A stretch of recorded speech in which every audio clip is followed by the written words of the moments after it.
त्यांनी पत्र दिलं की सरसंघचालक महोदयांच्या हाताने निवडणूक आयोगाची परवानगी देऊन आम्ही राजकीय कोणीही मंचावर राहणार नाही या शर्तीवर हा कार्यक्रम होत होता.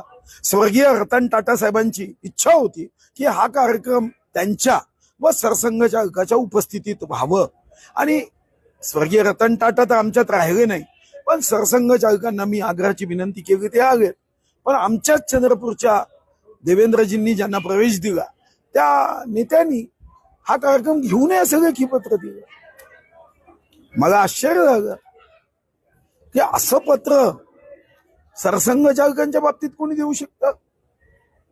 म्हणजे जे काम आमच्या पक्षाचे कट्टर विरोधक करत नाही ते सुद्धा पाठिंबा देतात या उद्घाटनाला, आणि आमच्याच पक्षाचा एक नेता याचा विरोध करतो आणि हा कार्यक्रम घेणं योग्य ठरणार नाही असं पत्र देतो.